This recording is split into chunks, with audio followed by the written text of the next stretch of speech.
Hello students, welcome to the class. In previous all classes you learn about towns, traders and craftsmen. You learn this chapter. In short, if we tell that in medieval period how were the towns, which rulers ruled and which cities were developed, which towns were developed on which basis. So that you learn in this chapter. So today now we are doing question answers.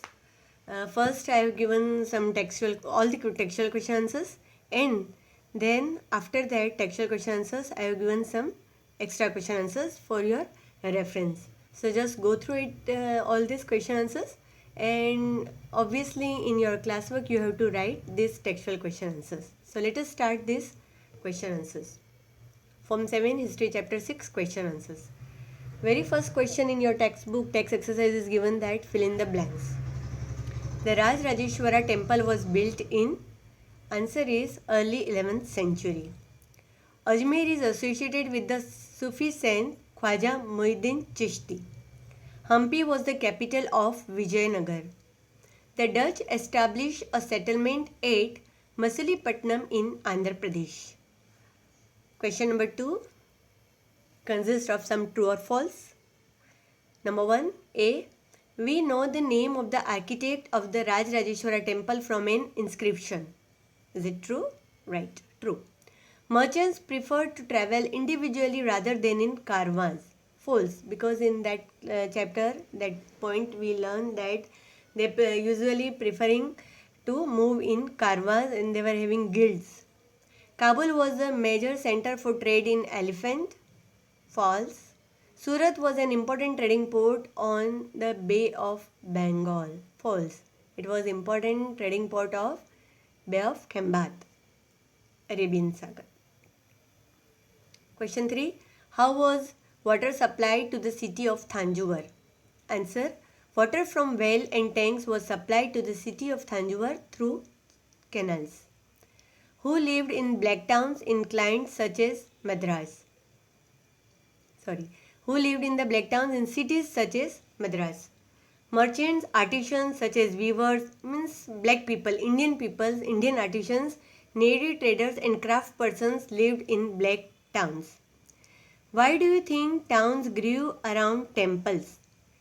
Towns grew around temples because of the following reasons. Number 1, priests, workers, artisans, craft persons settled around temples. Second, several shops came up around temples to cater to the need of pilgrims and priests, etc. The same answer you can get from that temple town paragraph, second or third line. Next question. How important were craftspersons for the building and maintenance of temples? Craftspersons were very important because of the following reasons. Number 1, they carried out inlay work in copper and silver. Craftspersons from Bidar were well known for bidri work. Goldsmiths, bronzesmiths, blacksmiths, masons, carpenters built temples. They also maintained them. Weaver also played an important role in cotton textiles. So all these reasons were focusing on the importance of craftsperson in medieval period. Why did people from distant land visit Surat?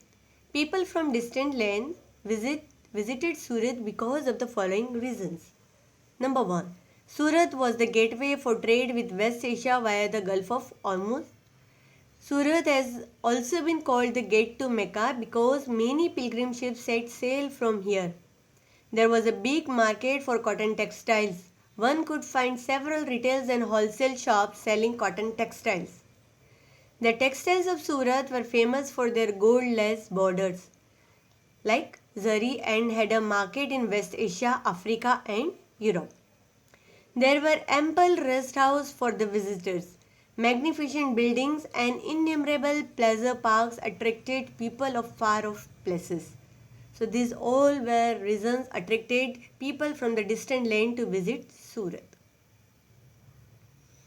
In what ways was craft production in cities like Calcutta different from that in cities where Thanjavur? Craft production in Thanjavur was different from that of Kolkata in the following manner. Just recall that how in Thanjavur they were weaving cloth. In chapter 2 also you learn. And here also in that comparison they have given that after East India Company, European companies they manipulated the designs and they started advanced system. So just let us see what were the reasons. Number one, craft production in Thanjavur was in the form of inlay work in copper and silver. In Kolkata, it was in form of cotton textiles, jute textiles and silk textiles. Thanjavur was a temple town and all lived in town.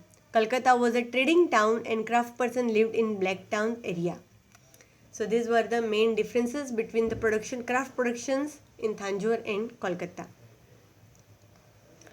Compare any one of the cities described in this chapter with a town or a village with which you are familiar. Do you notice any similarities or differences?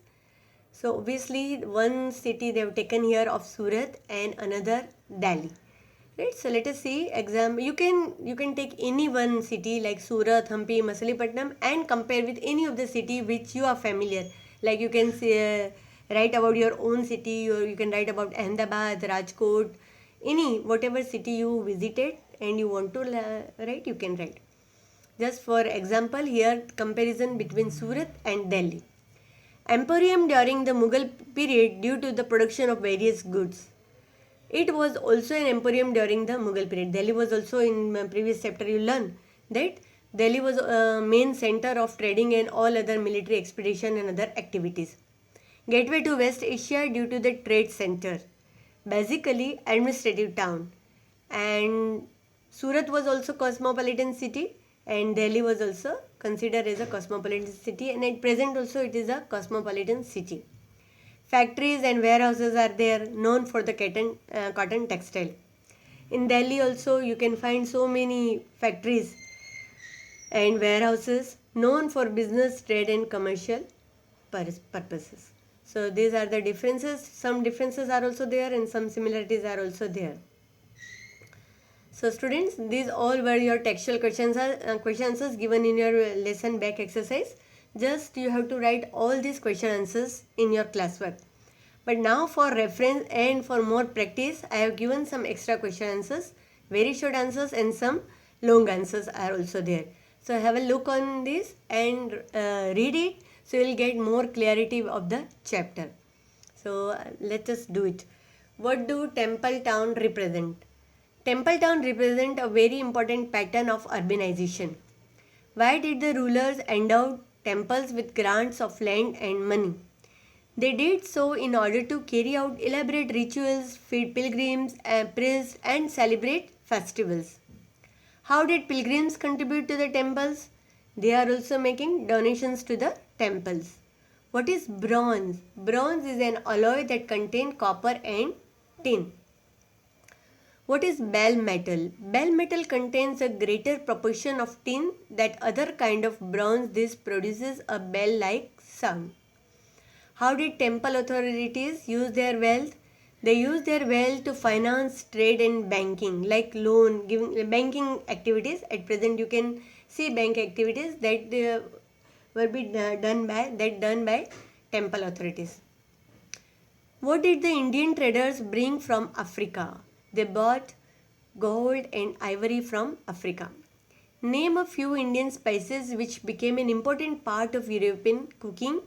Answer, or you can say that important part of European trading. Pepper, cinnamon, nutmeg, dried ginger, etc. They were famous for here some mixing is there. Question number 9 is also mixed here. So the important spices, pepper, cinnamon, nutmeg, dried ginger. Then from here question number 9. What were the craft persons of Bidar famous for? They were famous for their inlay work in copper and silver. What do the ruins of Hampi reveals? The ruins at the Hampi reveals a well fortified city. From that ruins only we come to know that it would be well fortified city, well constructed city. Why has Surat been called the gate to Mecca? Surat has been called the gate to Mecca because many pilgrims set sail from here. What were the textiles of Surat famous for? The textiles of Surat were famous for their gold lace border.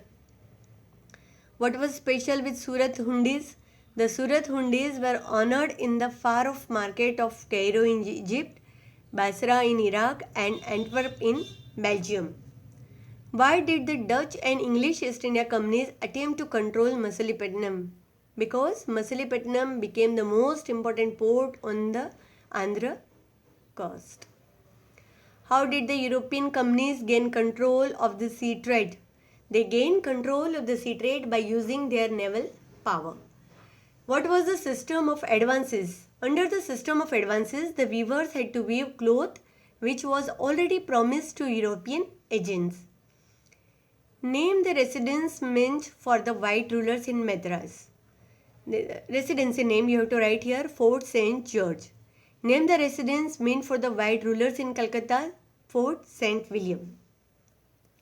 Mention some articles of trade on which temple authorities collected taxes. That is given in your one paragraph. Sugar, jaggery, dye, thread, cotton, coconut, salt, areca, nuts, butter, sesame oil and cloth. These were the commodities on which taxes were levied. This is very important question. What is the lost wax technique that you learn in that Bidari work? Lost wax technique was used to make Chola bronze statues. This technique involves several steps. First of all, an image was made of wax. This was covered with the clay and left in sun to dry. It was then heated and small hole was made in the clay cover. The molten wax was drained out through this hole. Then molten wax was poured into the clay mold through the hole. Once the metal cooled, here there is one correction, the molten metal was poured into the clay mold and through the hole. Once the metal cooled and solidified, the clay cover was carefully removed and image was cleaned and polished. So student, please correct here, molten metal will be there. Next question, what purpose did small town serve? Several small towns came to be seen in the subcontinent from the 8th century onwards. These towns usually had a mandapika or mandi where nearby villagers came to sell their product. These towns also had market streets called halt or hood lined with shops. There were also streets for different kinds of artisans such as potters, oil pressers, sugar market, toddy makers, etc. Many traders came from far and near to these towns to buy local articles and sell products of distant places such as salt, camphor, horses, etc. Find out about the present day taxes on market, who collect these taxes, how are they collected and they are used for. So at present day taxes on markets are collected as a license fees of shops. MCD must collect these taxes. MCD does this work with the help of various departments. The taxes collected by the MCDs are used in the welfare of the public, roads, sewage, electricity, water, etc. Give an account of the architecture of Hampi. Hampi was well fortified city. No mortar or cementing agent was used in the construction of these walls. The technique followed was to wedge them together by interlocking system. The building in the royal complex had splendid arches, domes and pillared halls with the niches for holding sculptures. They also had well-planned orchards and pleasure garden with sculpture motifs such as lotus and corbels. How was Hampi in its heyday in 15th-16th century and when did it fall into ruins? In its heyday, 15th-16th century, Hampi was an important center of commercial and cultural activities. More which was a name collectively used for Muslim merchants, chettis and agents of European traders such as Portuguese visited the market of Hampi. Temples were the hub of cultural activities. Temple dances known as Devdasis performed before the deities, royalties and masses in the many pillared halls in Virukripa, a form of Shiva temple. The Mahanavami festival was one of the most important festivals celebrated at Hampi. Hampi fell into ruins following the defeat of Vijayanagara in 1565 by the Deccani Sultan.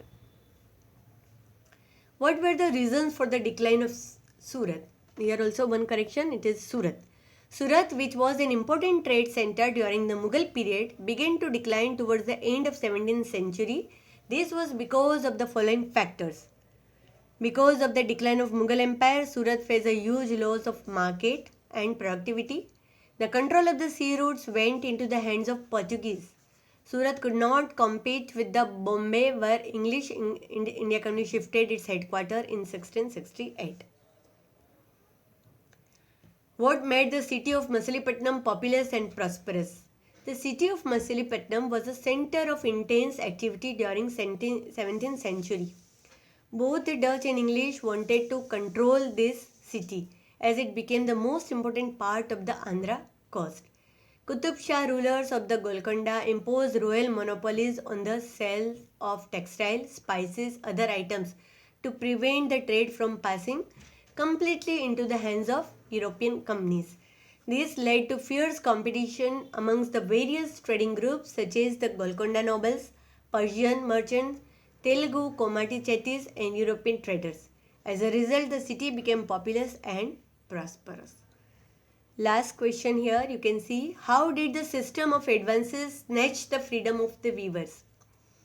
The Indian textiles were in great demand in European market.